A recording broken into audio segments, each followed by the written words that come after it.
Hello, hello, hello, hello, and welcome back to another episode of Spooked Coast to Coast.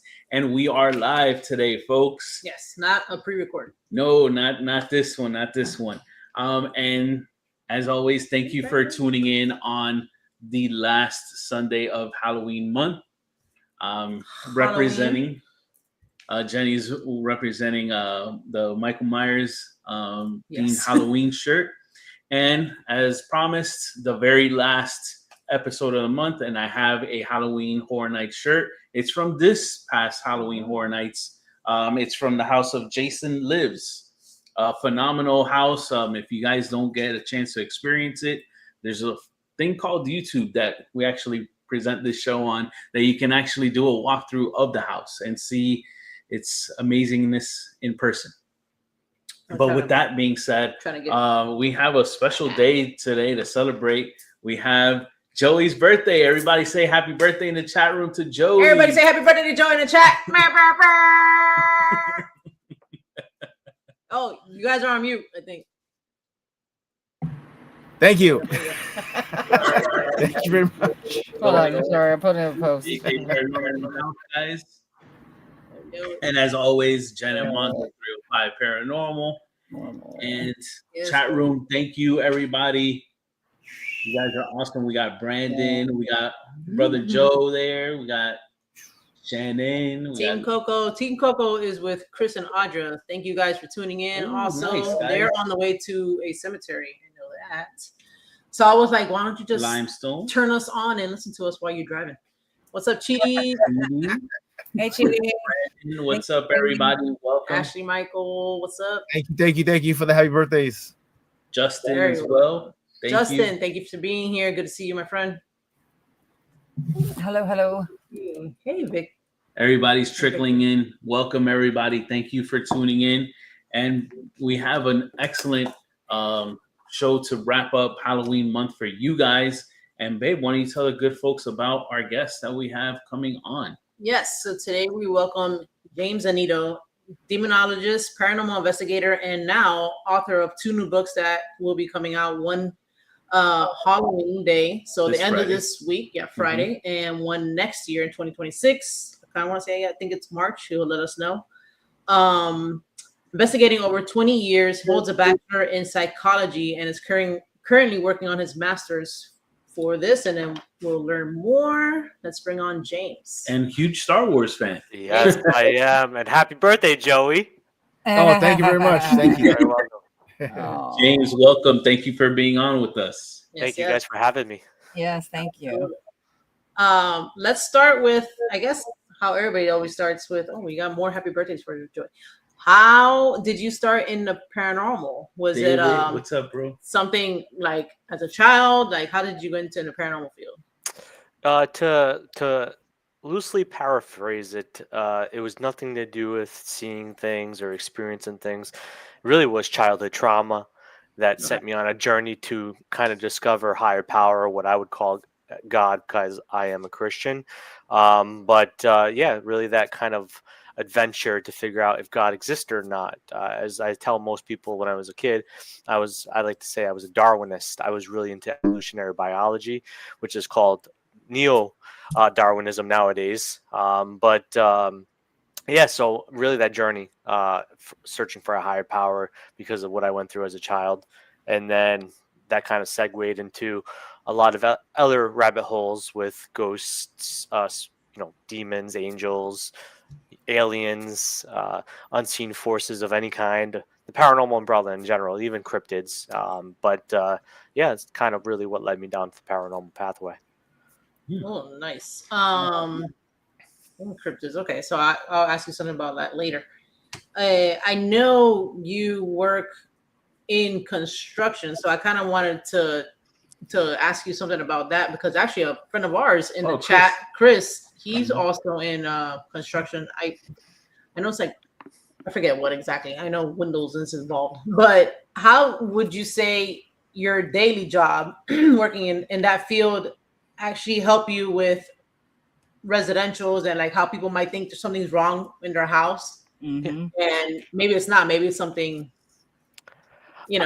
I'm actually Totally shocked. It's normal. probably one of the first few people that have ever asked me that, and in that correlation. But actually, it helps quite a lot. One of the things is especially with my job, I am in the MEP field, which is mechanical, electrical, plumbing. I have a license in sheet metal, which is HVAC. And I also have a plumbing background, but the company I work for currently right now does all three. I am the project manager and estimator for both plumbing and mechanical, commercial, and light commercial and industrial. So I've been in over a decade, 13 years now.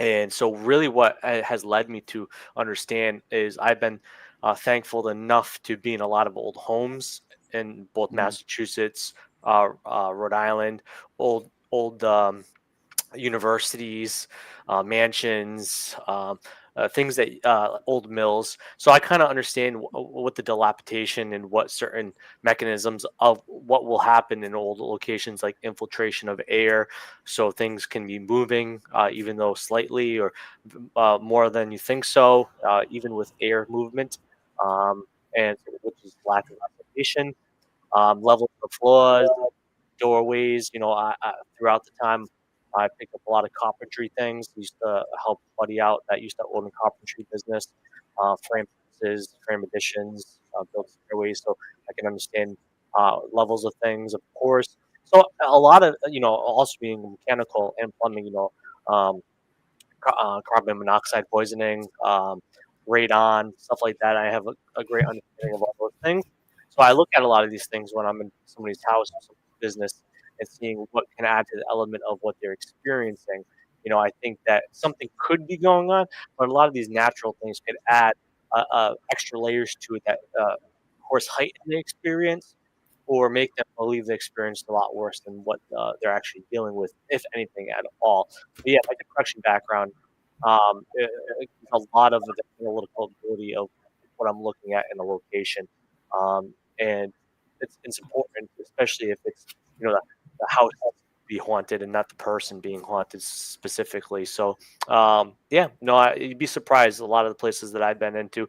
My company used to do the service for Lizzie Borden's house in Fall River, and I could tell you things about that place that, I'm not going to say it for legal reasons. I don't want the owner, but I'll just say, we don't do the service there anymore. But yeah, before the owner bought it, there were certain things I could say that might add to elements of things. But a lot of these places that are tourist destinations for us paranormal investigators or ghost hunters, that you'd be shocked of what could be causing you to believe there's something paranormal in there.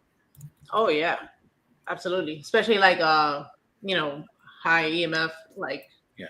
electricity or Yeah. oxygen or something, and then people like hallucinate. Yeah, like, and a lot of the devices we use, I'm not a big fan of most of them. Like, I understand them. Like, I have a tech background originally. I actually went to college and vocational school in high school for IT and computer programming and networking. So I get a lot of what these devices are applied to use. Like, and so on top of it, when we're doing like static electricity, like with REM pods and stuff like that, or temperature changes, we a lot of people, and I mean a lot of people, and because I've had a lot of experiences, and I'm not crapping on any of these people. It's just that sometimes that information's out there and people just don't are negligent because they just want to believe so much, right? Which is fine. I'm not telling people not to believe in specific things, but static electricity. This is an HVAC thing. If I'm 98 degrees and your room's 68 degrees, as soon as I walk in, I build static electricity because there's a temperature change. There's two temperatures fighting in that environment, and static electricity is automatically built up in the environment, and then there's temperature changes as well. So we forget these things. So a lot of what I do in the construction world do most certainly 100% applies to the paranormal realm. That's very cool. Yeah. Interesting. There was one instance. It wasn't electrical or anything here, but there was last year. Like, say, example, I think it was an animal. It was in our attic, and I remember telling him at first, and I was like, "Man, I don't know, something going up there, making noise and stuff, and like whatever." And he was like, "Well, I hope it's haunted and not that we need to send somebody up there because we don't got money to send somebody up there to get like a dead animal. And I was like, I'd rather be a dead animal or be like an animal and not be haunted. Like, what the hell? So, you know what I'm saying? I don't know what everybody in the chat. Would you rather have haunted or house issue that you probably can't afford? I don't know. And surprisingly, most people would want it to be haunted as well because it's for some reason the easiest of explanations is just like let's go the right way, like not even just bare right. Let's go like 180 and let's like screw it, it's haunted. But you'd be surprised, a lot of people actually fold that direction more than anything. But also that is an evolutionary thing as well, physiological reaction, fight or flight. We've had that since we've really started hunting or developed, is because either we think something in the brush is just wind, or we think it's an animal. We'd rather be defensive and be ready to defend ourselves instead of die by just ignoring what's in that bush. So most people automatically, through evolutionary purposes, or automatically think it's something worst case scenario, right? It's a demon, it's a spirit, because that is the worst case scenario. How can you get rid of those things? Like with the least dead animal, if you don't have the money to call, you really could just like do it yourself at the end of the day. Like it sucks, like taking a dead animal out of your attic, it's nasty as all heck, but and skeevy, but but what would you rather have? And that's a great question for your chat for sure. Yeah, I'd rather have an animal. Something I'd I can rather take. have a ghost. Then I gotta be like, I gotta figure out how to take that shit out. And oh my god, have you smelled one? Oh, that's awful. Best case scenario is what ended up happening. We died. ended up no. Because they went up there. Oh, that's true. We didn't have our roof done. We had to get our roof done shortly after. And they sealed all entryways. There was nothing in there. There was signs of something up there, but there wasn't anything up there. They sealed everything, and we don't have that situation anymore. Yeah, it would come in at night. Not every night. Sometimes it would be every night, and then sometimes it would like go away, and then like you would hear it back again. I'm like, damn, this thing is back, whatever the hell it is. Yeah. And they don't know what kind of animal. There's no evidence of an animal being up there. Oh yeah. It was one of two. It's either the cute little thief animal, a raccoon, yeah, or a possum.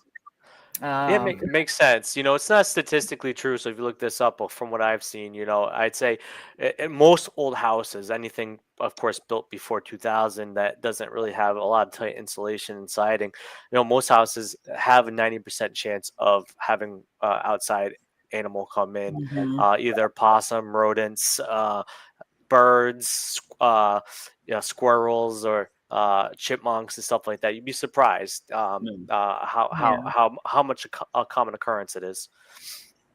You know what? Here we get like a lot of iguanas. Because in South Florida, there's a lot of iguanas, and then they live up in the trees. And then if you have trees, people have mango trees close to they grow really tall, and by your roof and stuff like that, they will come inside your house. So oh hell no. Big old lizard. Come on. You're walking. Or your turds. You gotta hope it doesn't poop on your. I can say I've never seen an iguana turd, so I'm just saying. I've never seen iguana poop, man. Wouldn't know what that looks like. Yeah. I know you were. I think correct me if I'm wrong. Is it a case maybe that you did that was featured in an episode of My Ghost Story? It was called Demon Shadow. Was that? How the heck did you know that? But yeah, I didn't appear on it actually, and it wasn't my case, so to say. I was called in as a consultant. Okay. But yes, it was a case, My Ghost Story. It was Demon Shadow, and it was a case at this time. It was a group called ECPRT, East Coast something. It's been so long they're not together anymore. But it was Frank Soltis and oh gosh, I can't think of his last name. But yeah, so they were dealing with the case with this guy called Willie, and he's a big Beatle memorabilia collector, and he was having some experiences, and one of the craziest pieces of evidence that they caught was this whatever, 7 foot tall, the size of a door frame, maybe a little. It's probably a door frame is probably anywhere from 6 something to 7 feet, depending on the doorway. So it really encompassed. They had a DVR camera setting up towards the doorway, the threshold, and as you see this dark force, the shadow person, walk past the door, walk back, peek in, and look at the camera, and then dissipate and disappeared. But I was involved in that case after and before, and I felt weird about that case. I would say that was something really demonic in the sense of an infestation. Nobody up possessed. Willie at times would feel oppressed and become negative, and but really was more infestation at the oppression stage. But that's actually the very first case that Father Bob and I worked on. I actually got him involved to do a deliverance of the property, because when I realized it was a demon, I was still very, very young in my career of doing this. Even though I had experienced possession before that, I still, if I had, and at that time, me and Father Bob used to get lunch together, and this is like over 10 years ago. So I said this would be a good case for me and him to work on for the first time, and I really wanted to learn from him because he is a Roman Catholic priest with a background in deliverance and dealing with darker cases, and I love working with people. So I was like, okay, this is a perfect case. And then we were at the house, and one of the craziest things I will remember, and I actually don't talk about this much because people don't bring it up, and it escapes my mind. But we were all sitting at the table talking to Willie, and I forget his wife's name, but I was wearing a rosary, and all of a sudden I felt something drop in my lap, and the other people heard it. The rosary got severed at the metal and dropped right into my lap, so the crucifix fell, and I picked it up. I said, Anybody hear that?" And they're like, "Yeah, we heard something." And I was like, "That's what it was." And I was like, "Holy moly!" That was really the biggest thing that ever happened to me when I was physically there, beside feeling the environment and understanding that there was something dark here for sure. But yeah, the craziest thing was that evidence that was on my ghost story, and I like to call things data, but to me that was evidential proof that there was something in that house, because you've seen it. It's not just a personal experience; it's caught on video, and so you can say, "Oh, it was somebody," but if it was somebody, even with those crappy DVR cameras we had over 10 years ago, you'd still see physical traits within the person, and it was just a shadow person. It was solid black, and so there's credence to that as well. So you for sure think it was demonic, and not just a regular darker spirit energy? No, because it was just what was happening to Will, and certain things that was happening, and of course, a normal spirit could play a trick and sever my rosary, but a lot of the things of religious items being touched or destroyed or manipulated tends to happen in those more situations than anything. Like I said, it can happen outside of that realm, just the necessary feeling of it too, like. I know Claire claimed to be a psychic medium, a Claire.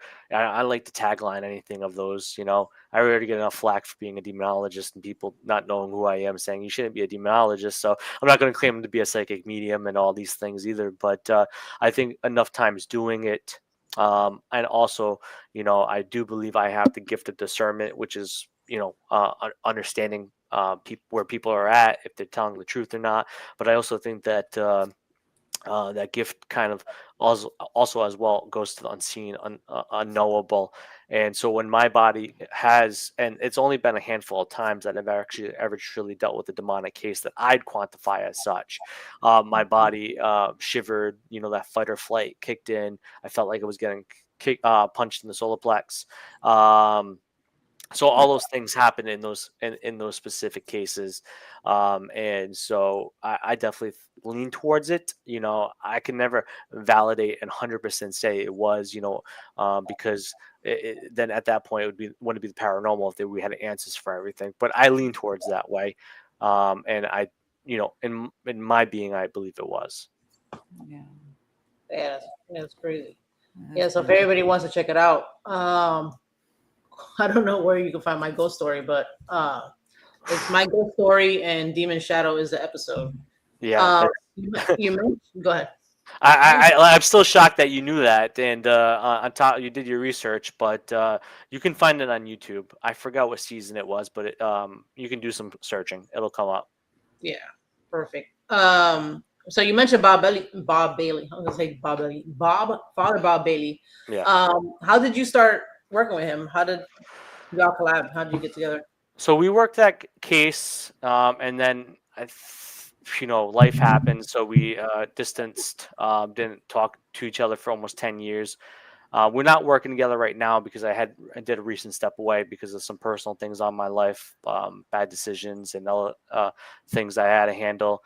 But we were working together for about a year in a lecture group called Faith and Reason. We were also working on his healing ministry called Holy Sword Apostolate, which he's still running today. He now runs it with Father Ken Torres, but Father Bob's still a great friend of mine, and I confide in him all the time. I'd say he's my priest because I can confide into him in anything. But I worked with him for a year, and then that one case on my ghost story as well that was involved in that. Me and him, I brought him on. But yeah, he's such a great dude. He's a book of knowledge, on the Catholicism route, Catholicism. But he's been a priest over 30 years. So I have a lot of respect for that.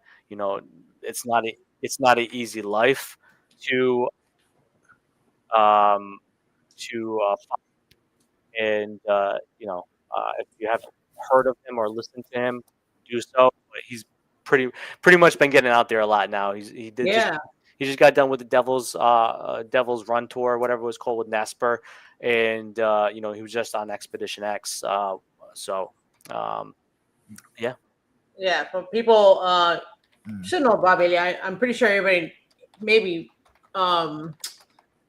familiar with the paranormal field. He was in the show with Paranormal State with Ryan Buell, and like James said, he's doing the tour with he was doing I guess he was the priest that was there with Annabelle and doing the tour. He was. Yeah, and he was on Paranormal State for 11 episodes. I escapes me. That was a long time ago, but yes, that's what he was most known for until his just recent escapades with Nesper with Annabelle. Yeah, I see he is getting a lot more, which is good. Different. I like that.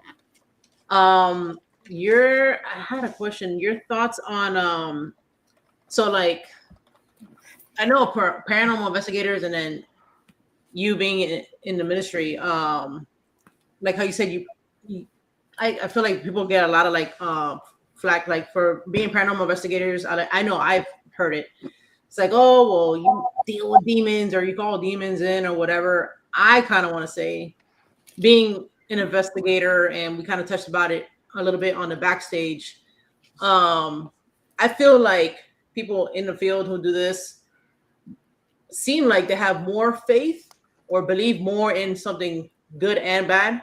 You know what I'm saying? Like there's something more out there. You know what I'm saying? So like I can say I've lost a couple friends that I know from very, very long time who stopped talking to me because they're like, oh, she does this now. And, but I kind of want to say, like, I feel like maybe I probably believe in God maybe more than them, you know what I'm saying? Because of experiences in the paranormal field and kind of working with spirit and stuff like that. So like, what would you say to people who are like that? Well, I'll play devil's advocate, actually. I'm actually going to support them for a second because I'm going to say is that, yes, I do believe your faith can get stronger, and mine has, being involved in this field and being specifically in demonology and dealing with the darker stuff. But in the same realm as it well, for those people that say, hey, you're dealing with a taboo, and it says this and this in scripture, and there's a lot of opinions theologically. Well, one, also where I will support them, and I'm an oxymoron for this because I go against the fold, but I'm playing devil's advocate here, is that instead of just living a religious life, doing good deeds every day, we are kind of opening a doorway that maybe should emphatically be closed sometimes, especially if we're thrill seekers or truth seekers. If we're helping a family, like how I help a family is much different than I would if I run an event or doing it for an entertainment purpose at like a historical place. We're there for having fun, and we might be there for asking questions and figure out what's going to be there and have that experience. But that's more of a fun escapade than like a personal helping somebody out situation. So how you mingle those cases are totally different.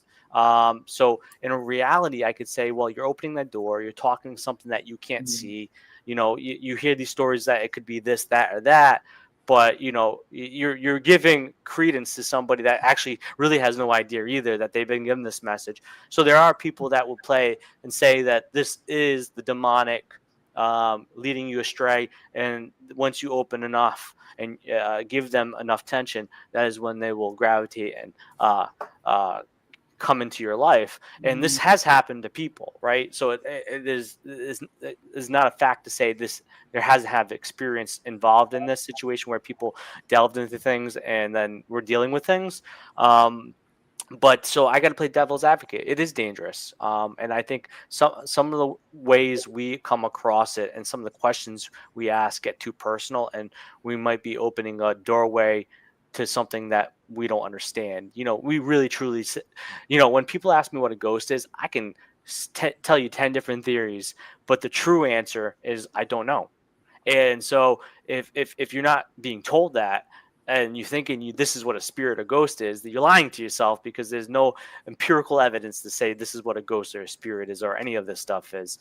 So yes, it is dangerous. So as much as I am an oxymoron and playing devil's advocate here, I do believe in some of it. I do believe that you should be cautious on how you approach communication, how you open that door, and also emphatically make sure you properly close that door, which a lot of paranormal investigators or ghost hunters do not do so. And I think that could lead to chaos in your life too, even if it's not something demonic, but something following you, latching off your energy, and manifesting in your life at your home. So there are dangers to it, but that's where you can get people like myself or very seasoned investigators like yourself, you guys, and be coached. This is how we open an investigation. This is how we close it. Yeah. And this, maybe ask certain questions. I know we'd love to get personal, because I really do believe Jeff Bellinger and Sam Baltrusis say similar very things, but they say like ghosts are people that still need to tell their story, or and so yeah, I do believe in that as well. But like you have to be cautious. The paranormal field is interesting, it's enthralling, it's exciting, um, but it's also very dangerous. And it could be very scary. So I have a question. How would you recommend, what would you say to people how to close the door to that?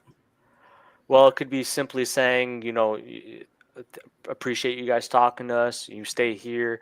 I would drink holy water or do incense before I leave, or say a prayer, a protection.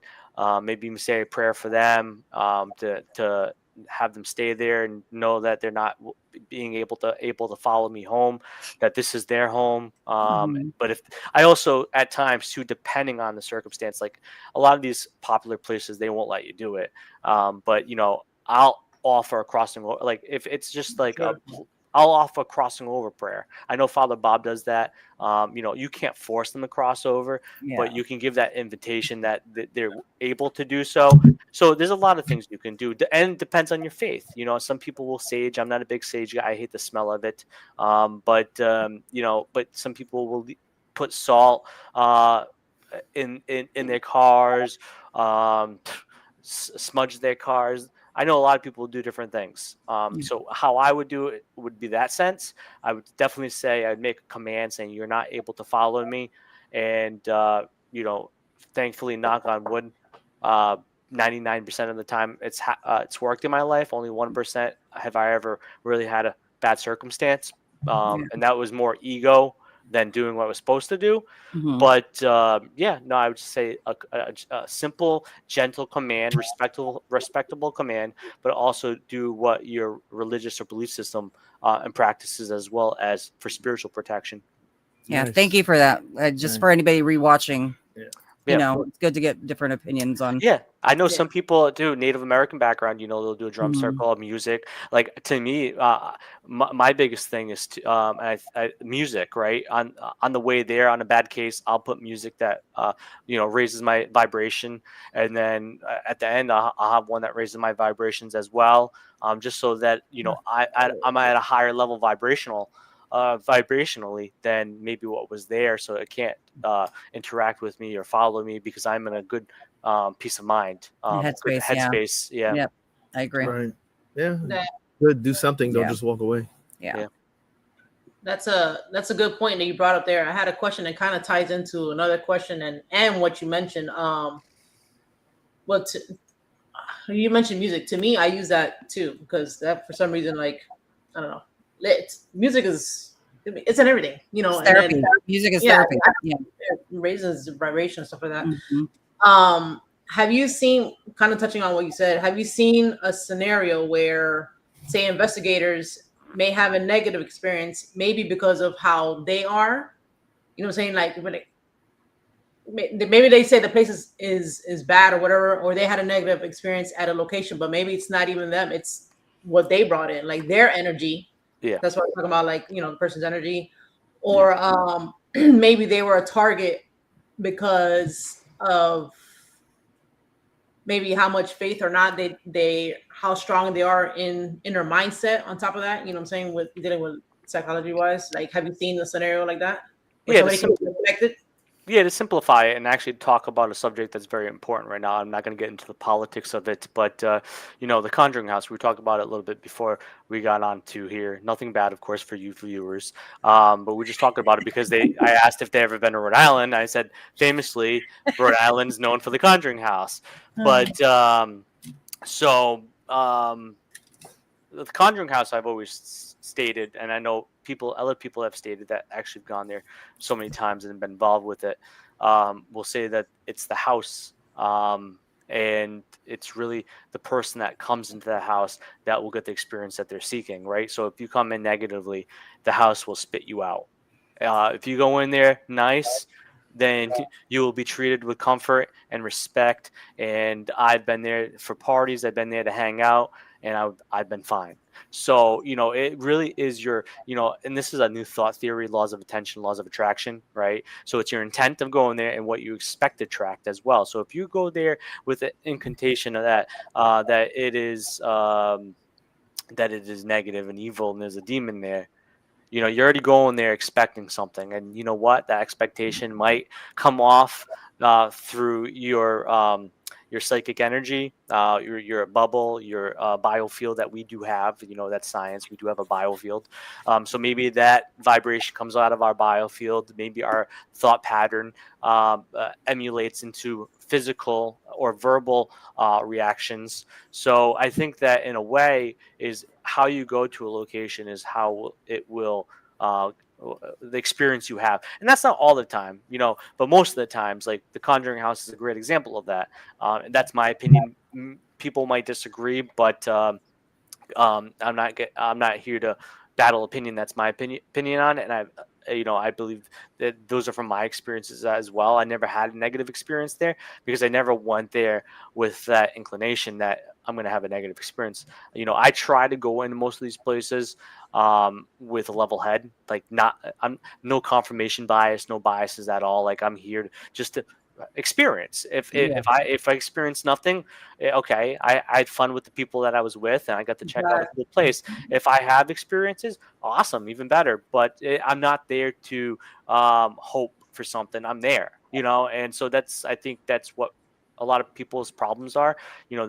They want to go to the Conjuring House. They want to go to visit Velisca Axe Murder House, and these ideas are in their head, and I think that we project it sometimes. And on top of it too, we have daily life, so we might suppress for that moment, but if we have things going on in our life too, the spirits there, if they are there, are going to feel that resonance from you. That okay, maybe they died from what you're dealing with right now, like a trauma, or like spousal issues, like marital issues, or depression, anxiety. They might feel that off you, and they might gravitate towards you. So if it's not negative, but you're there in that open state, like that you're going through issues in your life right now and you're here, and they had that similar experience, they might gravitate towards you and attach to you and come home with you, because they feel at a level, like a level playing field with you, that they can like they have somebody that relates to them, and that person that relates to are going to be scared as hell. Most people are going to be scared as hell if there's things moving in their house, like regardless of your paranormal investigator. I know paranormal investigators that are strong, but when they go in and they see something move, I see them running, like or like somebody gets scratched, they yelling. So it's like, but yes, you have to be careful on how your mindset is when you go into a location, and what you have going on with your life at that moment. So basically, spirits match your same energy. I would agree. So yeah, and and like I will say, in most of my demonic cases, if you peel back that onion, and I'm a big cause and effect kind of guy, even though I can't find out all the times. Like I said, I can't ever really 100% come up with a conclusion. Most of those cases that dealt with demonic entities, there was a trauma prevalent. There was a trauma there, and that demon used that trauma against them to gain foothold in their life.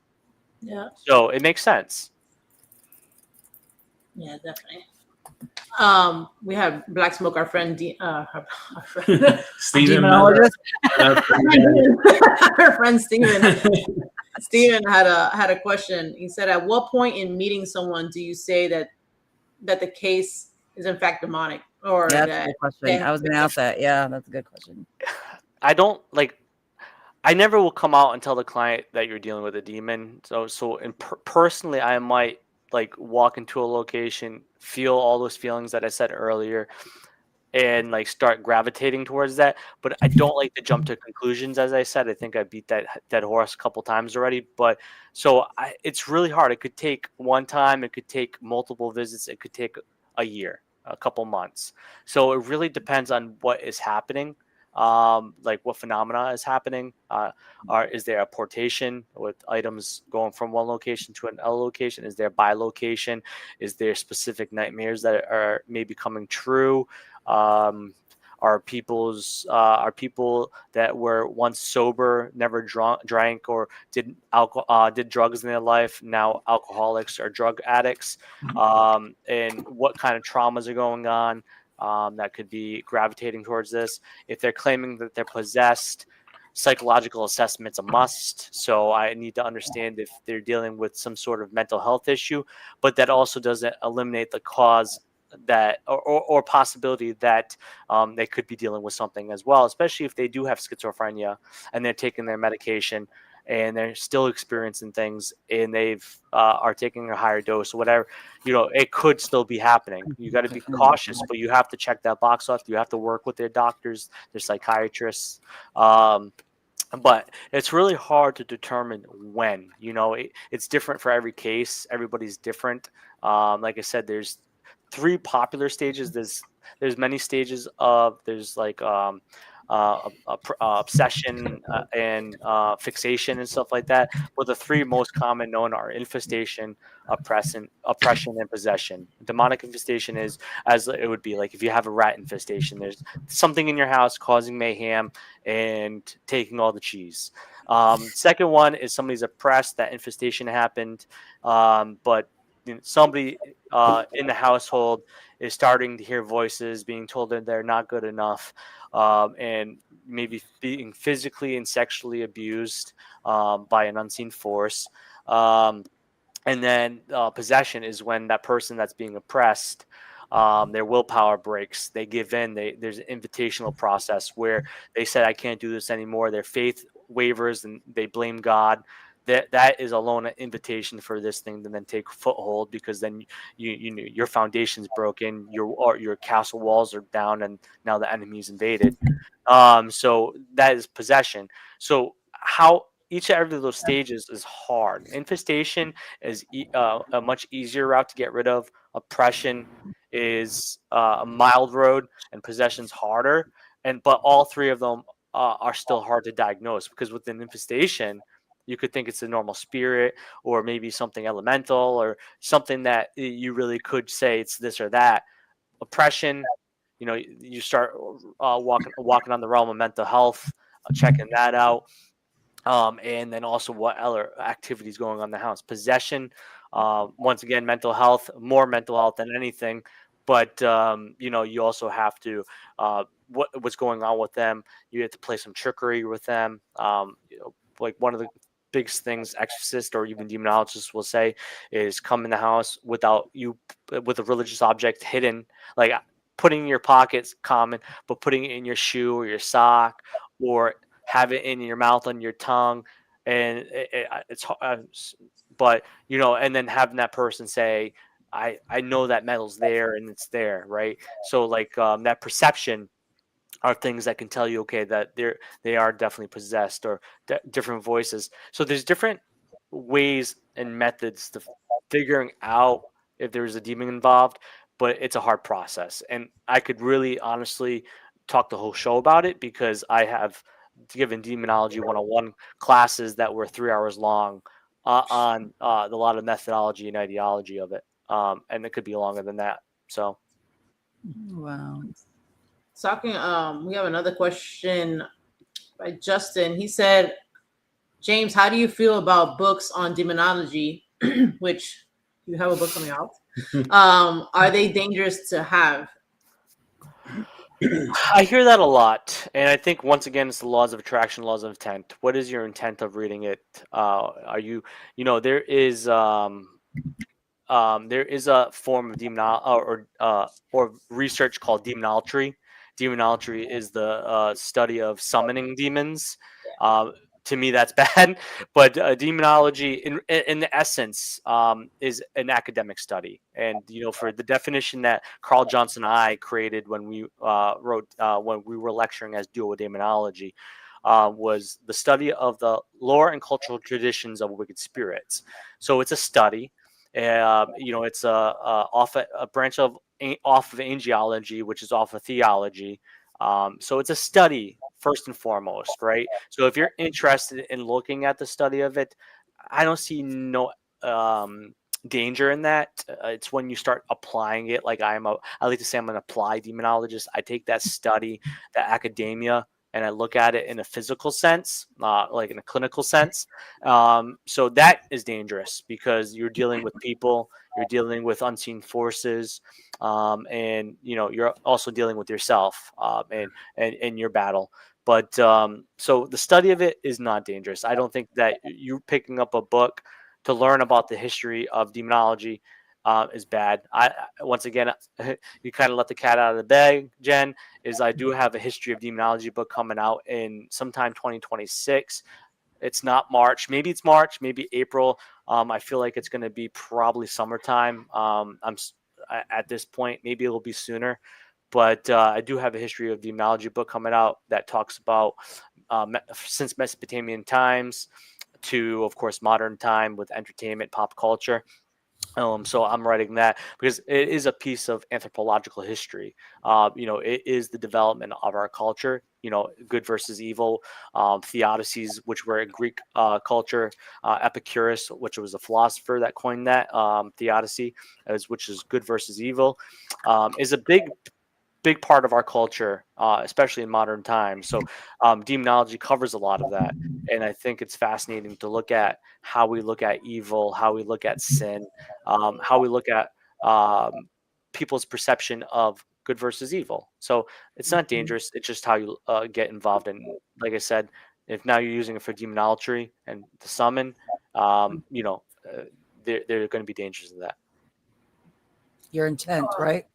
Yeah, and that's why I said laws of attraction, laws of intent. Yeah. Mm-hmm.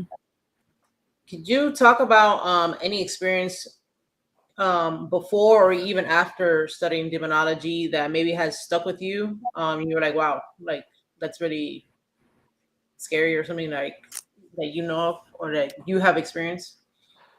Yeah, so scary is Scary, but you're like, wow, like some people, yeah. Left an impression on you. yeah, that's impression. We're like, wow, this shit is real, like. Yeah. Well, to be honest with you, I think all the good and bad things, regardless if it was real or not, or good or evil, has left an impression on me. I think every day it sounds corny and it's deviating away from that general question, but I learn something new every day. So every day is an imprint on my life. But I think that one of the cases was my first possession case because I actually, even though I was involved in demonology and applying it, I did not believe that demons at that point. Not every Christian believes in a demon. You know, I know many priests that thinks it's a form of mental health issue. Mhm. It's just your shadow self coming out. You know, Carl Jung right there. So, or it's an archetype. So, you know, there are priests that do believe that. And so it's like I didn't believe in demons until that point. So that was a big imprint. I would say um I would say well gosh, there's so many to think of. I would say that my first experience at a Waverly Hills Sanatorium was crazy. Just the feeling of that premise. I think the coolest, most recent one was probably on the USS Salem. You know, shout out to Don DiCristofaro and the Greater Boston Paranormal Associates. Great people, great person, great location. USS Salem, a heavy cruiser. We were on there, small, intimate group of friends, and we were asking questions. And we were near the birthing room because they had a birthing room on the ship, and we caught it on video and audio, but we heard this woman crying, and of course everybody that was part of our group was in that one room, and we heard crying. And mind you, we are on a heavy cruiser, like on deck 3, and we are nowhere close to like the public, right? We are in actual shipping dock, Mhm. connected to electric boat, and you know, the closest public streets probably hundreds of feet away. So we heard this woman crying, and that was an imprint because that was out of the many times I've investigated, one of the few times I've actually heard something audible instead of catching it through EVP. So, and of course that was more recent, so it makes it much more interesting that we all heard and caught it, an audible voice and audible scream. But once again, it's hard to pick which one probably takes the cake because you know they're all interesting. They all have a piece to my story, but Yeah. I also could talk. I talk a lot about more so recently the past couple of years. Um, that prolific demonic nightmare I had of me picking up a case and not meeting the family, having a nightmare of me killing them before I met them. And when I Oh my got there, God. that instead of killing them, but all their physical features and what they were wearing and how the house looked and all that stuff was true to the nightmare. That was a demonic infestation case, but that was also a big imprint because that was the first time that I realized that a demon can meddle in your life to either persuade you not to come or scare you. But Mhm. so yeah, those are some of the interesting things that have happened to me Does for the that past happen? couple years. Does that happen a lot when you're going on these cases where you get these dreams, or is it just That was the certain ones? that was the first one and only one, Mhm. to be honest with you. I'm not a dreamer, right? Yeah. I go to sleep and I wake up. I don't remember anything. I don't wake up startled. Um, so but that was one of the times that I actually did have a dream, and it was that nightmare. But it does occur if you do follow a demonologist or even exorcist. They do receive messages in their dreams or Yeah. have nightmares. It is a common occurrence, but that was my one and only time, thankfully. Yeah. um, For but sure. Yeah. yeah, the demons do tend to meddle in your life, though. Like it might not be the craziest thing, but like, and I hate to always.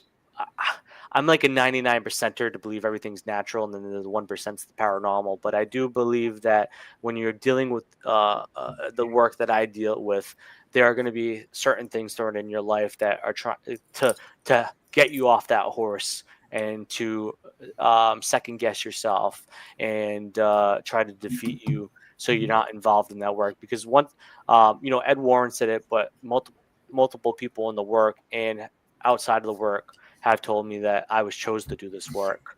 So if I Yeah. was chose to do this work, then dealing with demonic entities, what I would call the devil, I would assume knows me, and it sounds so narcissistic, but at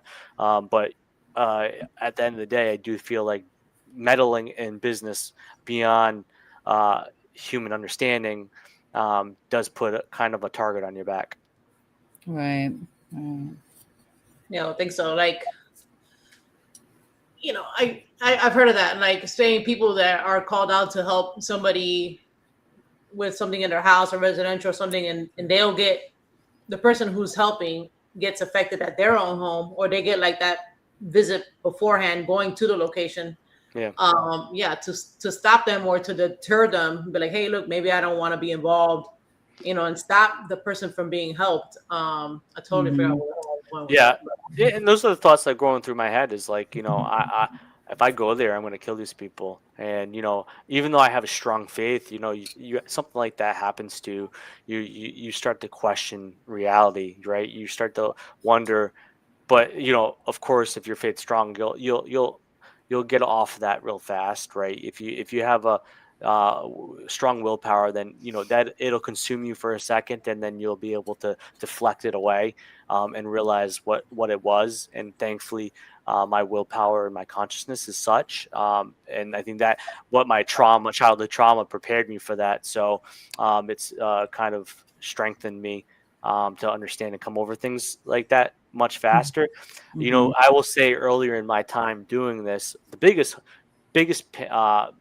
pain was a psychological term called transference, which is when you take those people's emotions home with you. Because when you're dealing with dark cases, they're emotional, they're dealing with stress, they're dealing with anxiety, depression, they're dealing with all the things that we as humans don't like to deal with every day, and they're dealing with that on a constant basis. So for a while, if I couldn't help somebody, or if I had to leave them, or they told me a story, I would take that home with me. And to me, that is the most difficult thing to overcome as well on a human element, because psychologists deal with that all the time, therapists, psychiatrists.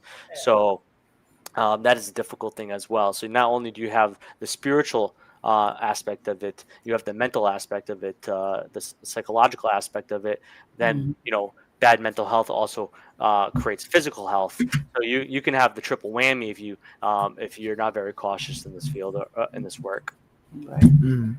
Yeah, definitely. I agree. Yeah. What shows that? Well, I know all the ghost hunting shows, the main ones, and they like to throw the demon word around a lot.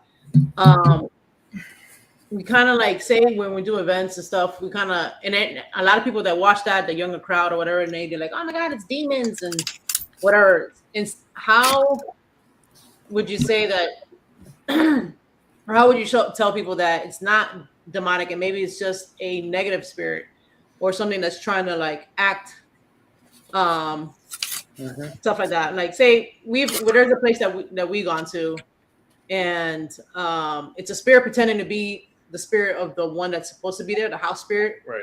I called it out, and then ever since that, it doesn't like me, so it tries to run me off. But I'm like, whatever.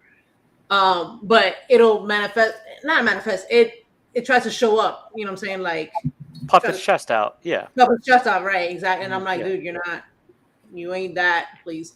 But so I was literally more of the times it's not really. Everybody's like, oh, it's a demon, a demon, demon. And it's not like you said, a handful of times you're only really gonna even run into something like that or so serious. But there are like lower entities and spirits that they try to act.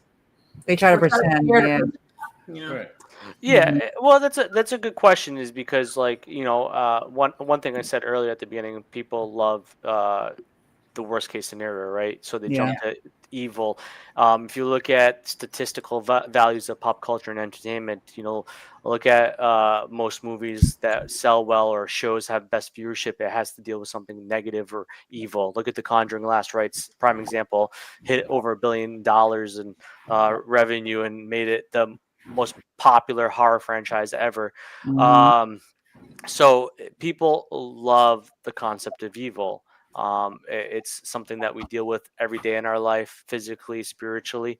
So it's a common occurrence to believe something is something when you don't know what it is, right? And at the end of the day, a lot of these YouTube or television series use it because they know it's going to receive those eyes. That's Sells. why Yeah. it sells. It's like back in the 60s and 70s and 80s and 90s. I think the term we used to call it sex sells, right? Now evil sells.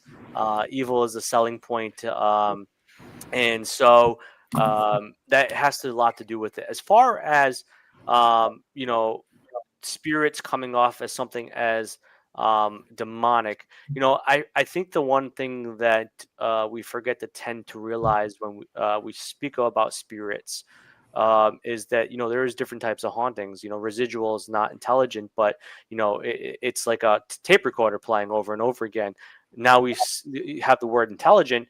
I think we lose that formality of what that word is when we talk about spirits, because if I call somebody intelligent and they're human, they're probably smart. They probably can articulate and formulate something. They probably know how to get on your bad side or your good side. Most humans are intelligent.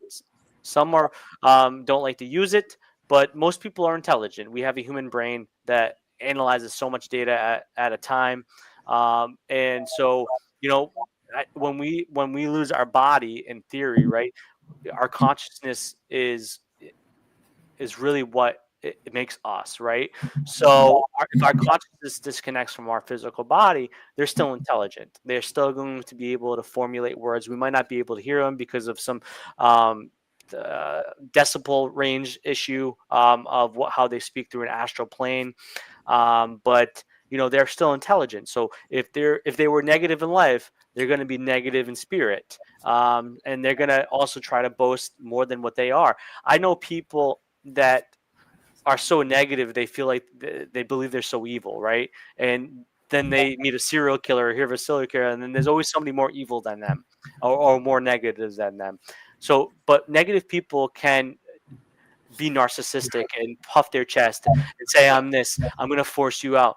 So but once again, and something I've kind of said, and I think will actually correlate to anybody, most people that I've heard talking about being involved in demonic cases, especially demonologists or even psychic mediums or somebody with a clear ability, is that if you're in the presence of a demonic entity, you're not going to want to be there.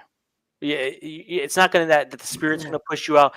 Your body, legitimately, your physiological reaction is going to tell you, don't be here.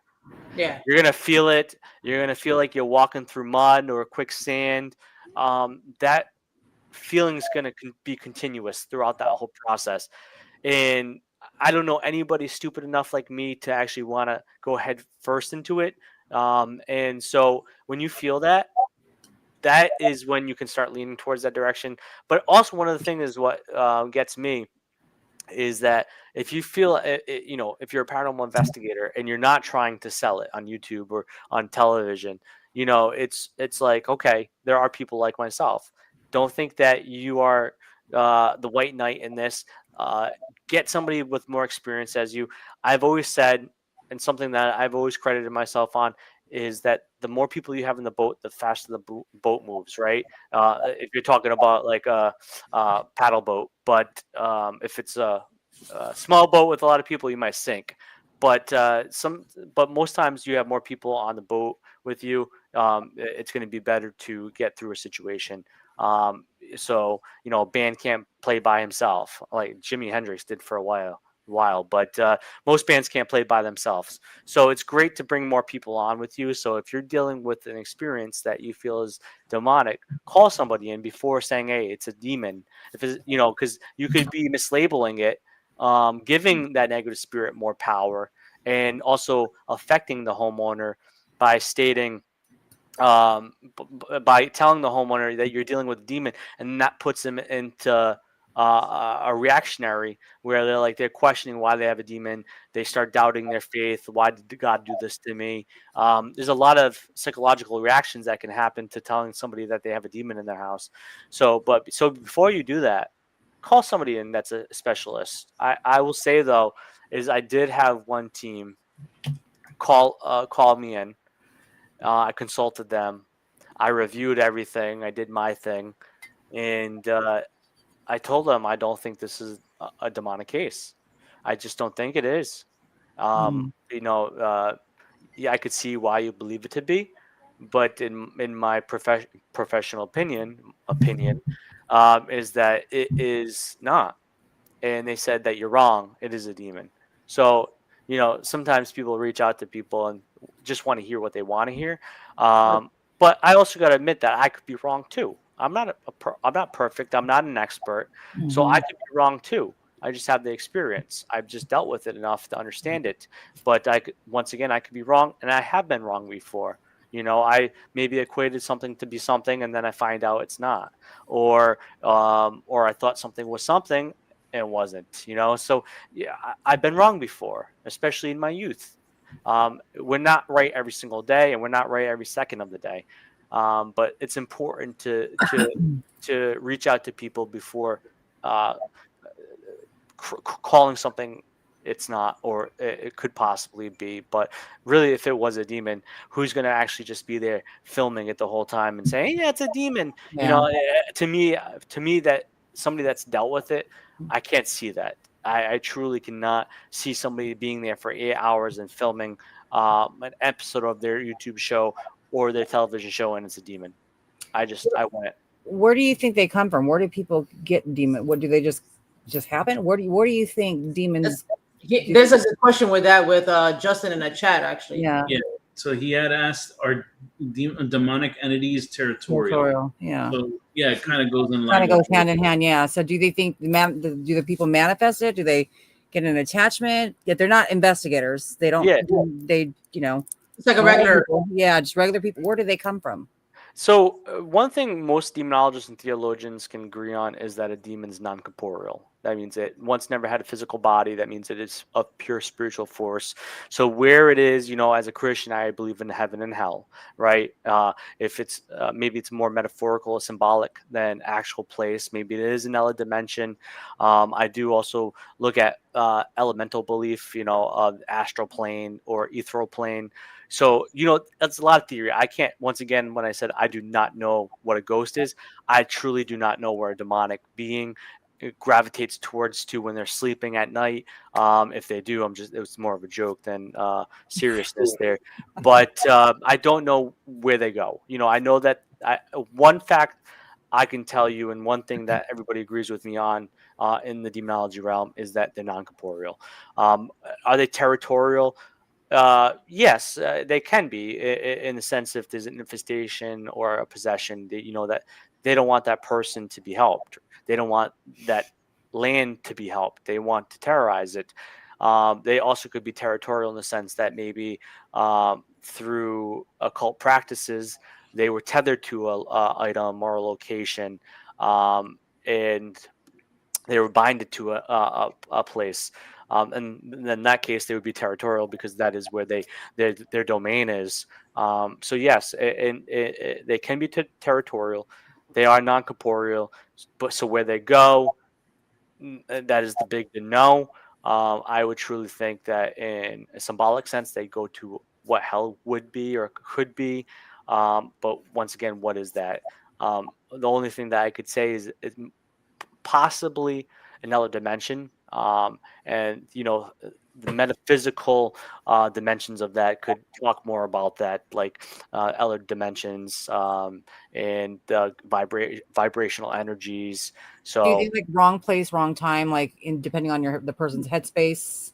it could be. Yeah. 100%. It could be. It's not the case for every single one of them. Once Right. again, back to the devil's advocate, you could be involving yourself in occult practices or paranormal investigating, and wrong place, wrong time, or you're there doing something, and there might be some, like, once again, what you could be talking to could be masquerading as a spirit, as a person, once living person, and could be a demonic. It could be a demon.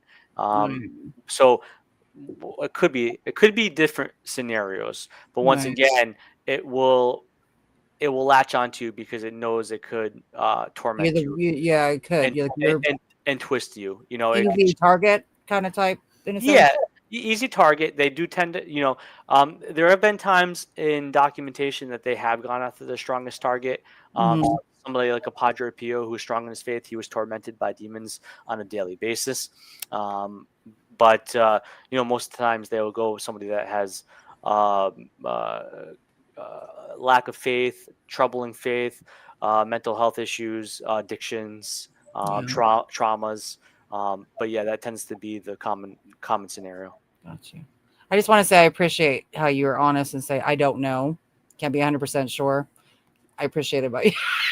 You know what? One of the things is that I hear a lot is people talking theory as its fact, and it's unfortunate, but I can't do that. I've always been true to my word of who I am and what I do, and if I had an answer, I think I'd be the richest person in the world, but I'm not. Yeah. So, and I don't want to be either. But no, it's the best thing you can say. Theory talk is great, debate is great, discussion is great, but having a conclusion is not, because we don't know. We don't know. So I appreciate that Thank you. You say that, because I'm the same way. Yeah, I say the same thing. So I wanted to bring up, like we mentioned earlier, you have 2 books coming out. One coming out this Friday, called the Psychological Dimensions of the Paranormal, and the next one, it's the History of Demonology. Both books look really good. Like, I want to pick them up. I will. So can you talk about the one that's coming out on Friday? Yeah, so this one is The Psychological Dimensions of the Paranormal, forward by Ron Iacovetti. And Ron. I love Ron. I love Ron so much. But I also love Lords. We can't leave Lords out of this. But yeah, so what it's about is, I have a love for psychology. I'm a psychology major. I am on my master's journey right now, and one of the things that I think about is how psychology looks at it. And there's 2 phases of psychology that looks at the paranormal differently. There's parapsychology that looks at the paranormal happenings of something, and then there's anomalistic psychology, which looks at the natural explanations of something paranormal, right? So I love both avenues. I was part of a parapsychology group. I was a New England supervisor of it. But I also love psychology and social science. And so I was like, I want to write a book where I observe it through a specific lens that is not too much belief, not too much skepticism. So like I say in the book a couple times, is I walk a fine line between skepticism and belief. It talks why people would believe, and with the skepticism of it, but it also looks at modern neuroscience and modern psychology approaches to why a lot of the things people deal with do have explanations and how it can be proven. And it looks at that. I look at famous hauntings throughout the world. I look at famous possession cases, known and not known. And I talk about why they could have dealt with it, and how professionals in that field look at it. I also talk about it, how I might look at it. But like I said, people are going to love it or hate it, likely hate it, because they're not going to be able to swallow that there's a different opinion out there, a specific lens that is more backed by science than traditional investigating. And it's it can be a hard pill to swallow for some people reading it. But one thing that I do in my research and in my investigating is I look at things through multiple different lenses. We talked about construction earlier, talk about psychology, talk about spiritualism or spiritual belief. I look at everything that I deal with on a daily basis, even outside the paranormal, through multiple different lenses. I use my IQ, I use my EI, emotional intelligence, how I will come across a happening that might happen. Do I emotionally react in a bad way, or I emotionally react in a good way? So I look at through multiple lenses on a daily basis. And so this is trying to have people observe the paranormal through a different lens. It's not asking you to take everything and believe in it, or say the paranormal is not real. I think that for a long time it was taboo, and thankfully more people are telling their stories. It is not trying to create a stigma on the field again. It's just trying to open people's eyes that there are other viewpoints of it. Like me and my buddy Frankie Adeo, who runs Neurovisor, shout out to him. It's neurologically biohacking your brain, Oh, yeah. opens your pineal gland.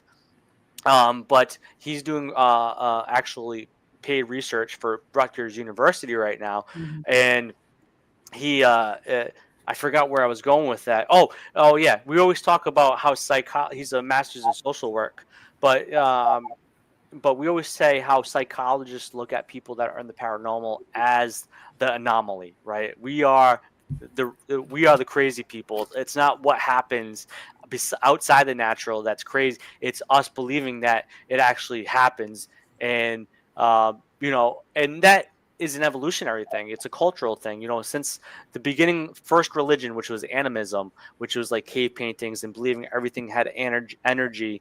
And it kind of adapted into Eastern cultures, and then also Native American cultures. Everything was energy, and so a lot of what we understand as belief factors from that. So that's why I said there's 2 points of psychology. Look at it differently, but I want people to read it.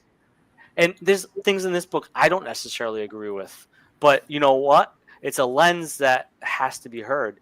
And on top of it, it kind of brings you down the rabbit hole, hopefully to do more research and ask more questions. I think that's the greatest thing about life every day. And this is, of course, paranormal related, but also life related, is when you stop asking questions, you stop living, right? So ask more questions and you might find an answer, but that answer is going to lead you to another question. And that's what this book is meant to do. Like I said at the beginning, I think privately, is if one person buys it and has kind of epiphany from it, great. If multiple people read it, half of them kind of open their point of view up to look at it maybe through a different lens as well, then great. It's there to engage people. It's a short read. It's like going to a buffet, having an hour and eating as much food as you can, and that's what this book is. It's not meant to be a long stay. It's meant to kind of give you all that meat and potatoes right in your face, and hopefully you don't regurgitate it. But I think people are, like I said, I think people will take something from it. Like I said, people will likely hate it because they'll probably think I'm creating a stigma of it again, but that's not what I'm trying to do. And I have to convey that through shows like this because people will think that, and hopefully they watch shows like this and realize it's not the point of it. But so read it with an open mind. Read it with an open mind. Yeah, like I'll read a little expert of my conclusion introduction right now. I said almost like conclusion, but I know But let me read you a little bit of my introduction. So over time, individuals have found themselves in the presence of the uncanny. There are moments when the known becomes unknown. Someone may arrive at a familiar location and suddenly become aware of a presence, evoking physiological reactions. Example, increased heart rate. These movements are entrenched in human culture and manifest in folklore, spiritual texts, and modern storytelling. Whether they are considered psychological events, reflections of the afterlife, or some other paranormal experience, there are serious boundaries between belief and skepticism. The question is not whether ghosts, demons, or spirits are real in a laboratory sense. Rather, the more interesting question, and the question that psychology is particularly qualified to ask, is why have human beings across cultures and centuries consistently reported phenomena such as these throughout their days? Why does the child in rural China, the monk in medieval France, and the office worker in present-day Chicago know eerily similar experiences? Why does the man dying of liver failure in see a tunnel of light? The widow mourning her husband think he appears at her side, or the young person who feels pressured and guilt-ridden while hearing voiceless whispers in the darkness that appear ancient and archetypal? That's a little bit a part of it, but once again, the book is kind of making you ask questions, and that's Right. that's I what I love that. want. I ask a lot of questions. I think I will enjoy that. Yeah, I like that. Like, you know, in the field, like ask her. we always say, you know, especially during anything paranormal, you know, saying like you end up leaving, you maybe answer one question, but then you're like, well, how about this? You know, it's always might answer one, but then you have another rabbit hole that you go jumping into with the paranormal. I can talk about theories all day long. Yep. Theories of the all day long. I can go on and on and on. Yeah. It's that thing where it's like we end up coming across more questions that need to be answered versus what we have answered, and that's part of the interesting thing about it to me and my aspect is maybe if I answer all of the questions that I'm curious to know about, maybe I won't be interested in this anymore. So I think that's kind of the thing that piques my curiosity when it does come to the paranormal is, all right, there's a new point of view, or maybe, speaking with you now, I have a different lens to view things from. So that's the thing that always makes me opens up the door for more theories. And it's always good to learn from different people, learn different perspectives, learn why this person is skeptical or why this person is such a believer, and you come to your own conclusion.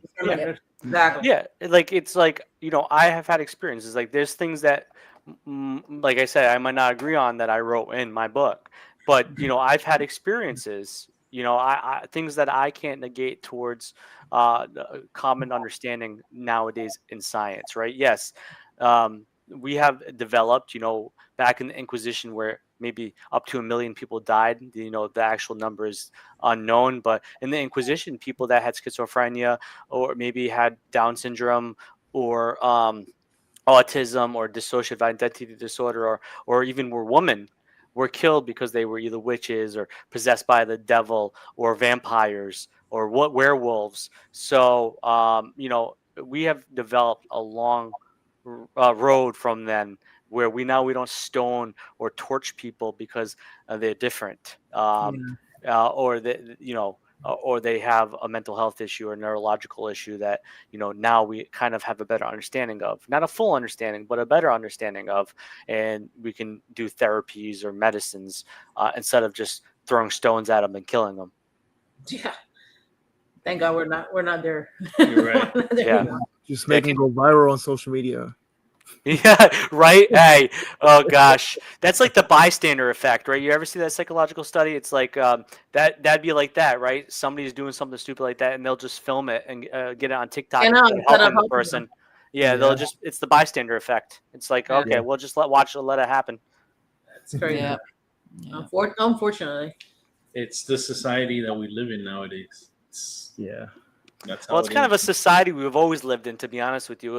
Back then we didn't have social media, but once again, the Inquisition, there's troves of people watching people throw rocks at people, their loved ones, and not doing anything about it either. So, it's really actually a common occurrence through humanity more than we think it is. But of course, because of recency bias, we think it is. But throughout all of humanity, if you do anthropological studies or look at history really with a specific lens, you'll see that we really haven't changed much. We just have gotten more modern in the sense of how we use technology, which in reality also kind of has made us stupider than we once were. Exactly. Yeah. Now, instead of writing essays, like 10-page essays, people are ChatGPTing it nowadays. So just think about that. So well, before you had to be there to see it, but now everybody can freaking see it from the freaking comfort of your own home, which is stupid. It's crazy. It's I'm grateful for technology. I love technology, but Oh, I think I do too. I'm a techie, but geez, but it really think about it, like how detrimental to society it's been. It But is. it also once back in the demonology sense, making this paranormal. Yes, it's given the ability for people to realize other people deal with this, so it's less of Yeah. a taboo. They can speak about it. Yeah. But it also has opened it's also opened the envelope to people to realize evil exists in the form of fashion, and people become obsessed with it and want to deal with it or invoke it. Like somebody watches a documentary on a serial killer or watches these YouTube series about, they become a serial killer. Who knows? Like there's a good and a bad way. It's a All this double-edged shit that's sword. happening in the world. It's like, are you copycatting somebody else because you've seen it? You know what I mean? Yeah, it's a double-edged sword. Yeah. It really is. There's always the good and bad of everything, you know. Yeah. Yeah. The good is, like mental health, people are talking about it. People Yeah. are, understanding it. Before it was like shined away or nobody talked about it, but now people are talking about it, making more people feel comfortable to say they have, depressed or they're depressed or whatever. But that other shit, I feel like it's a bad thing. Yeah. I know you touched on the history of demonology, the next book, right? Yeah, it's called History of it's called The History of Demonology. Yeah, it looks at the cradle of humanity, which is Mesopotamia, and talks about modern pop culture. It really looks at it through every avenue. Like, I like to say I'm an eclectic Christian because I like to look at different religions and belief systems and equate it to how I observe things. So it looks at how demonology has evolved throughout history. And I think that's going to be more to who I am and what I do in this field. But I think that's, there have been books done like it. And there have been books done like this book as well. You just have to kind of get in the psychology realm of literature. But, I think it's a book with a different different structure than what I've read in the past. It's not... it's not an entertainment book in the sense where there's pictures. It's an academia book. It's right. It gives you points. It breaks it down. It talks about Eastern traditions, Native American traditions, African mythologies, Greek mythology. It really dissects every historical value of the adaptation of good versus evil, or evil in itself, and how we look at it and have studied it. It's going to be a fascinating book. It's about the same length as this one, if not maybe a little bit bigger, like by like a couple pages. But I can't dedicate more time than what this book's length is. But it took me 10 years to write 2 books. I've been saying for over 10 years that I'm going to write a book, and I finally, in my 8-month break, that I disappeared from everything, I actually dredged out 2 books while also being a parent of 2 kids and going to college for a master's degree. I did it. I finally did it. It feels great. Yay! Nice. And then I'm definitely looking forward to actually getting the 2 books and reading them. So good. Yeah. So you can right now it's the first book is right now up for pre-order on Amazon. If you go to my Facebook or even my website, which I saw somebody post on this chat, thank you very much. And it's on the description box of the show. Yeah, it'll there's a link on my website that brings you to Amazon, where you can pre-order right now for Kindle, and then the physical version releases actually on Friday, where you can buy. Are you going to have an audiobook? Are you doing an audio version of it? I do not know. I ain't the greatest person at pronunciating things sometimes. I can type it and understand it, but my pronunciation skills, I have a speech disorder that I've never battled. I've battled since I was a kid. So sometimes I sound like a mumbling fool, but oh God, if I could have somebody read it that could put that and do it, I'd be up for it. So if you know, like a voice. Oh my God, I want to do it. Hey, I'm serious. She's good at reading. Hey, if you want to pick up the book and read it and send me read it first, so you're not like having to work. But if you read it and you really want to give it a second read and you want to record yourself reading it, please do so. I'm not going to say no. And if it sounds great and we agree, hey, I'll throw you a percentage of each book sale on the audio side. So it's I fine with would me. say I would do it too, but I can't pronounce. I'm with you. I'm telling you, I've been looking into actually doing like voiceovers for this, so this is like right on my alley. Hey, this could be your first job. You won't make much money off of this, but you at least be an experience, right? Cool, I love Your it. resume. It'll be something. Not only paranormal investigator. Now you're an audiobook reader, or voice, or That's fine whatever with you me. call it. I love it because I enjoy reading it. Like I really do want to read it. So Yeah. See, I prefer the audio. That's why I asked you audio. I can't. My attention span is like this big. So I love audiobooks. yeah. So. No, definitely. Hey, my sounds like it might be in the work with Jen. So There you go. There you go. Yeah. Stay tuned to that, folks. Yeah. James, I want to thank you so much for coming and joining us this Sunday. Amazing show, amazing topics. It has been a pleasure to meet you and to speak to you. What an absolute great guest to have us to wrap up Halloween month. For and sure. James, please use this opportunity. Plug yourself. Tell the good folks where they can find you besides the books that you have coming out. Where else can they go to search for you? Yeah, so you can find me on Facebook at JamesAnnitto. What you see on the screen, or if you're listening audioly, it's that, or jamesannitto.com, just a .com after my name, or if it's easier because my name is interesting sometimes to spell, demonology.org. Also links to my my website. Or you can go on Amazon if you're interested in the book. Put my name in, my book will pop up. Really just shows right now. I'm not doing any tours right now. I do have somebody working on booking stuff for me because I'm just too busy, and I promised my family I wasn't going to dedicate too much time to dealing with this again. But I'm looking to get around a little bit and get physical copies out in there and sign people's copies as well. So might be some updates and news on that, but we shall see how the family agrees with that. But first and foremost, purchase my book on Halloween. And if you like it, please leave a review for me.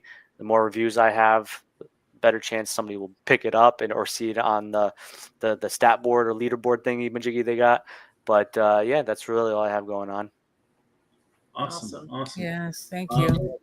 Thank you. And well, James, if you like to stick around, we're gonna do some announcements. But if you gotta go and spend some time with your family the rest of your Sunday, we do appreciate your time with us. Yes, it's very nice meeting you. Yeah. You too, Joy, Joey, Jen, and Mondo. It's like a tongue twister. Joy and Joey. JJ Paranormal, yes. But I'm definitely going to have to jump off. I would love to talk to you guys again. Maybe have me on again in the future. Yeah, but I'm going to go spend time with the old lady. Oh, say hello to her from us. Thank you. Will do. I love you guys. Thank you, everybody. Thank you. All right, folks. So like I was just mentioning, we do have some announcements to make. First of all, thank you for the birthdays. Appreciate everybody. Sorry, you guys. My eyeballs have been itching this whole time on the show. I'm like, I'm gonna scratch them off. We have some news, and thank you all for wishing our co-host Joey a happy birthday, man. You guys rock. Thank you for that, and thank you for your interaction with the chat. Yay. Definitely appreciate it. His heart is filled. For more love to JJ Paranormal. They have something cooking up for you guys. Yes, a new episode dropping when? Thank you both. I don't know. He's off tomorrow, so I might just release it tomorrow because I want my peeps. What time tomorrow? I don't know. What time do you think, Miss 3:05? No pressure. I go to work Tuesday morning, so I don't know. Don't be too late tomorrow. If I do a premiere, is anybody going to tune in? Listen, tune in to Joy's premiere tomorrow. I don't know. Maybe I'll just fucking release it. You better freaking do it. But I want you there chatting to see what you think because I know you're like. Yes, I'm going to be there chatting. Jen is like behind the scenes, you guys. We like talk all the time about this stuff. So yeah. We like to talk about it, and we like tacos too. And I'll give her like she'll tell me what she thinks, and so I love it. I love it. That's why I love you guys all there too, but We I also shouldn't have, I shouldn't have said the butt. Sorry, the butt makes it. No, I was gonna say Michael, our good friend Michael Hanna, is Yeah. in the video that True. Joy's gonna throw out, and You guys- all love Michael. So please Yes. Really tune good. in. Yeah. speaking of friends of the show, we have our great friend Joe, or like our kids like to call him Uncle Joe. So Joe. Joe is back with Flora Weirda. Flo Weirda is back, his show that he does. Is that a show? And Yeah, if he you used like to do a that, podcast called Flora Oh, Weirda. okay. and it's all of the weird history of Florida. this great state that we live in called Oh, Florida. nice. Okay. So Really he's good. He does a coming really back good with job. it. He's Yeah. doing he's bringing out the episodes again. He had done it before, paused, and he just released an episode. And And a new Jenny's one gonna is- Vanna White the episode here. This right here, Ancient City. This is the new one that's coming out. I think he said Tuesday. Oh, yeah. nice. So it's coming out on Tuesday, and I already heard it. It is very, very, very good. I am spoiled. I look at everybody's shit and I listen to everybody's shit before it comes out. I feel so happy. Thank you so much. and then he's also blessing us. So Halloween is this Friday. We have James's book coming out on Friday, and we have episode 2 and 3 of the new season of Flora Weirda also dropping on Halloween Day. Damn, son. So I mean, much what stuff. more do you guys want on top of Halloween Day? Yes, Joel's But been we do have a really cool last announcement to make, and I'm making it a little bit of ahead of time. I was just gonna. so I we think can yes. I was more gonna say. eyes on this. Oh, God, So what is it? year one, we had the pleasure of seeing JJ Paranormal do their thing live on Spooked Coast to Coast when they went to go and investigate David Omen's house. You Year guys were there. two. though? Yes. Huh? Oh yeah. Oh yeah. But that was a yeah. Year two, I forgot you about guys will have the ability to see 305 Paranormal, Jenna and Mondo, as we go and live investigate Gold Coast Like, they don't know Railroad who 305 Museum. is. So that's not going to be this week's episode. gonna That's be- going to be the episode of the week after. So that. that's going to be November 8th. Saturday, November Yes. 8th. Okay. So tune in. We're telling you guys so that way you can be on live and while we go and So investigate. no Sunday show. It'll be a Saturday. And so Correct. The weekend of November 8th, we won't have a show November 9th because we're going to do it live November 8th. Saturday. And we'll be investigating a location. And we get to ask questions, right? Yeah. Yeah, I'll get to investigate with us and ask questions in the chat. And yes, it's going to be very good. We're Yeah. so excited.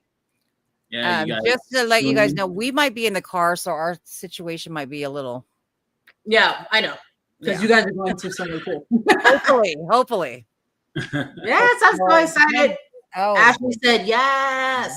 Exactly. So be what sure to time? tune in Do you for guys that. know what time yet? Because we're still waiting on the funeral dates. I mean, if we can do it still 6-ish, I think it'll be fine. 6-ish or 7-ish. Okay, just if Whatever worst, time you if worst comes to worst, I might just have to be in the chat, depending if it's a funeral that day. Yeah, you let me know. That you guys are okay, because we're still waiting on word for the Yeah.